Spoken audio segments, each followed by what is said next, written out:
Si t'es là, c'est probablement que t'as envie d'utiliser la puissance croissante de TikTok pour percer et faire des millions de vues. Développer une communauté incroyable et devenir riche et célèbre. Ok, j'arrête la mise en scène. Dans cette vidéo, je vais simplement vous donner les idées et les techniques que j'ai utilisées et que j'ai pu tester après 145 vidéos et 7 mois sur TikTok. Dans le but que vous puissiez les réutiliser, les tester et voir si c'est efficace pour vous ou pas d'ailleurs. Et si vous faites pas et que vous comptez pas faire de TikTok, il y a quand même des petites astuces mentales qui devraient vous intéresser. Et comme la dernière fois, en fin de vidéo, je réponds aux questions que vous m'avez posées dans la vidéo de mercredi dernier. Et donc vous l'avez compris, si vous posez vos questions dans les commentaires de cette vidéo, vous passerez à la fin de la vidéo de mercredi prochain. Sur ce, on est parti, on va commencer par parler de l'algorithme de TikTok. Tout ce que je vais dire dans cette vidéo, c'est une analyse personnelle. Selon moi, les deux choses les plus importantes pour l'algorithme, voire même en fait la seule chose la plus importante, ça va être le watch time.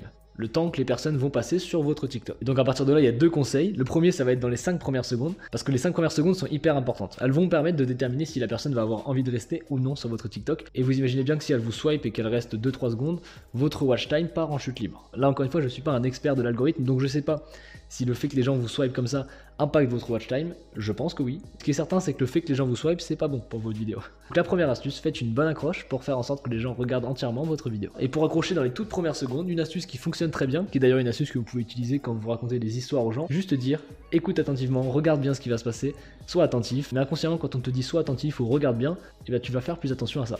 Donc commencez ces TikTok par regarde bien ce qui va se passer ou sois attentif, c'est une petite astuce psychologique qui fonctionne bien pour moi en tout cas d'après ce que j'ai remarqué. Si vous pensez être capable d'accrocher des gens pendant 50 secondes jusqu'à même 60 secondes, alors faites des vidéos longues, mais dites-vous que du coup, si vous faites une vidéo très courte et qu'elle est regardée entièrement, ça sera aussi très efficace. Maintenant qu'on a rapidement parlé de l'algorithme, parlons des détails qui, selon moi, font la différence. N'hésitez pas à demander à liker et à s'abonner en fin de TikTok. Tout le monde le fait et c'est quelque chose de vraiment efficace. J'ai vraiment remarqué que le taux d'abonnement est beaucoup plus élevé quand tu demandes à la fin de la vidéo aux gens de s'abonner. Parce que instinctivement, je pense pas qu'on se demande ça, mais si quelqu'un nous demande de s'abonner, on va au moins faire la réflexion de est-ce que j'ai envie de m'abonner à lui. Peut-être qu'elle aurait bien aimé s'abonner, mais qu'elle n'y a juste pas réfléchi, donc elle s'est pas abonnée. Et petite astuce psychologique, si vous voulez augmenter les chances que ça marche, rajoutez un parce que derrière. Je vous l'avais déjà donné dans une vidéo qui s'affiche juste ici. Avec un parce que et n'importe quelle raison derrière, ça augmente les chances que la personne accepte ce qu'on lui demande. Plutôt sympa à utiliser dans ce contexte-là. Deuxième astuce très simple, en un mot. Régularité. Donc postez régulièrement pour savoir ce qui fonctionne le mieux, ce que vous préférez faire et avoir de l'expérience en fait. Produire du contenu régulièrement, c'est génial pour s'améliorer. Une petite technique en plus que je n'ai jamais utilisée, mais qui a l'air de bien fonctionner, c'est faire des trends, des tendances. Ça a l'air d'être quelque chose de plutôt cool. Après, je peux pas vous en dire plus, j'ai jamais essayé. Et on termine par le fond et la forme. Pour ce qui est de la forme, donc tout ce qui va être le son, l'image, le décor, etc. Et sur TikTok, il y a beaucoup de gens qui font juste des vidéos en caméra frontale, et ils racontent leur vie, etc.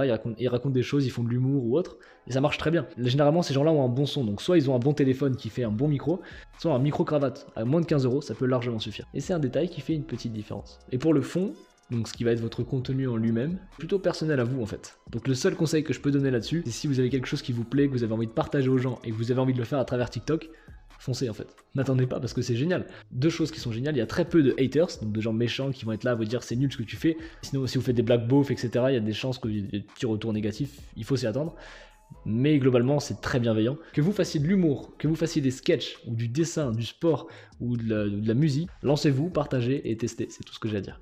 Et tout ça nous amène jusqu'à maintenant qui est la réponse des commentaires à la vidéo précédente, c'est parti. Gabriel Bidoli qui nous dit comment manipuler quelqu'un rapidement, enfin manipuler ses choix pour n'importe quoi. Là je pense que je vais répondre à deux questions en une parce qu'on a aussi The Mystic, merci d'avoir reposé une question, c'est génial. Il dit qu'il aimerait devenir un bon commercial, quelles sont les techniques? Et donc la meilleure réponse à vos deux questions, c'est influence et manipulation de Robert Cialdini. On a donc les 7 fondamentaux de la manipulation en quelque sorte, c'est clairement une référence de manipulation, qui sont vraiment intéressants, c'est des basiques, donc je pense que la meilleure réponse c'est ce livre. Zuzusam ou Zuzuzam qui nous dit est-ce que mentaliste est ton métier? Question très intéressante. Mentaliste à part entière, c'est pas vraiment un métier, je pense pas qu'on puisse considérer ça comme un métier, mais tout ce qui est autour, ça l'est. Par exemple, en ce moment, principalement, ce que je fais, c'est les réseaux sociaux, notamment TikTok. C'est parti en quelque sorte le métier d'influenceur, et donc le métier d'influenceur, lui, il existe. Ce que j'ai fait à une époque, ancienne époque, des restaurants, qui fait aussi partie d'un métier. Close-up, etc. C'est le métier de magicien, close-up dans les restaurants. Il y a aussi le métier d'artiste de scène, etc. Je pourrais écrire des livres, faire des conférences. Tout ça formerait plusieurs métiers différents, qui au final se regroupent tous autour du mentalisme. J'espère avoir répondu à ta question. Alec22 qui nous dit c'est quoi la marque de ton micro? C'est un Blue Yeti. Rapide, efficace. Et on termine par une question que j'ai trouvée très intéressante. Amir Gamer qui nous dit j'ai une question, en ce moment et même tout le temps on n'arrête pas de penser. Mais le moment où on est né, est-ce qu'on pense? Et si on pensait, du coup on pensait à quoi puisqu'on ne savait pas parler? On ne savait pas ce que c'était de l'environnement, on ne savait pas ce que c'était de penser. Voilà, hâte de voir ta réponse, ça m'intéresse. Mais écoute, j'ai réfléchi à cette question et je pense que la conscience se développe avec le temps et avec l'apprentissage. C'est limite une question philosophique. Parce que par exemple, quand il naît, un bébé n'est pas tout de suite conscient de lui-même et conscient qu'il existe. Comme l'énorme majorité des animaux, on n'a pas conscience qu'on existe. Ils vivent simplement sans avoir conscience qu'ils vivent. Et donc quand on vient de naître et qu'on est bébé, on est à un stade, j'ai envie de dire, plus primaire. Donc on n'a pas conscience de soi, ça c'est sûr. Et donc la façon de penser, je pense qu'elle se rapproche beaucoup de celle des animaux. C'est après, à force d'apprendre des mots, etc., et de mettre des noms sur des choses, qu'on va réussir à structurer nos pensées et à créer ce qu'on appelle la conscience. Donc pour répondre simplement, je pense que quand on est, on voit des choses, on commence à comprendre des choses, mais on peut pas, mais vu qu'on n'a pas de mots, on peut pas les verbaliser, on peut pas les conscientiser, et donc on est juste en train d'absorber un maximum d'informations pour ensuite développer notre conscience. Je sais pas si c'était très clair, j'espère avoir répondu et j'ai fait de mon mieux. Sur ce, je vous mets ici 2 vidéos, je vous dis à la prochaine, c'était Charlie Ed, salut.